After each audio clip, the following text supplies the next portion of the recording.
ಬಟ್ಟೆ ತೊಳೆಯೋದನ್ನು ಅರ್ಧಕ್ಕೆ ಬಿಟ್ಬಿಟ್ಟು ನಾನು ಎಲ್ಲೋದೆ ಅಂತ ಅಂದರೆ ಪೂರ್ತಿ ವಿಡಿಯೋ ನೋಡಿ. So welcome back to my YouTube channel day 11. So ತಿಂಡಿ ತಿಂದೆಲ್ಲ ಆದಮೇಲೆ ಬಟ್ಟೆ ತೊಳೆಯೋದು ಅಂತ ನೆನಕೊಂಡು ಬಟ್ಟೆ ತೊಳೆಯೋಣ ಅಂತ ಕೂತ್ಕೊಂಡೆ. ಅಷ್ಟರಲ್ಲಿ ಕಾವ್ಯಾರಮ್ಮ ಬಂದುಬಿಟ್ಟು ರೆಡಿಯಾಗು ಹೋಗೋಣ ಅಂದರು. ಸೊ ನಾನು ರೆಡಿಯಾಗಿಬಿಟ್ಟು ನಾವಿಬ್ಬರು ಹೋಗಿದ್ದೆ ಊಟಕ್ಕೆ. ನಮ್ಮ ಮನೆ ಹತ್ರನೇ ಒಂದು ಫಂಕ್ಷನ್ ಇತ್ತು. ಸೊ ಅದಕ್ಕೆ ಊಟಕ್ಕೆ ಅಂತ ಹೋಗಿದ್ವಿ. ಗಾಯ್ಸ್ ಇನ್ನೆಲ್ಲೂ ಇಲ್ಲ. ಸೊ ಊಟ ಮಾಡ್ಕೊಂಡು ಬಂದು ಬಟ್ಟೆ ತೊಳೆದಾಗಿತ್ತು, ಬಟ್ ಜಲ್ಸಿರಲಿಲ್ಲ. ಸೊ ಒಂದು ನಾರ್ಮಲ್ ವಾಟರು, ಇನ್ನೊಂದು ಕಂಫರ್ಟ್ ವಾಟರಲ್ಲಿ ಬಟ್ಟೆ ಎಲ್ಲ ಜಲ್ಸಾಯಿತು.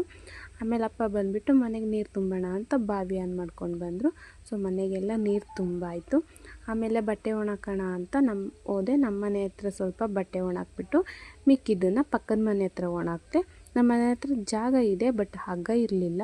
ಸೊ ಅದಕ್ಕೆ ನಮ್ಮ ಮನೆ ಹತ್ರ ಸ್ವಲ್ಪ, ಪಕ್ಕದ ಮನೆ ಹತ್ರ ಸ್ವಲ್ಪ ಒಣಾಕ್ಬಿಟ್ಟು ಅಲ್ಲಿಂದ ಬಂದು ಸ್ವಲ್ಪ ಪಾತ್ರೆ ಇದ್ದು, ಸೊ ಪಾತ್ರೆ ವಾಶ್ ಮಾಡ್ಕೊಂಡೆ.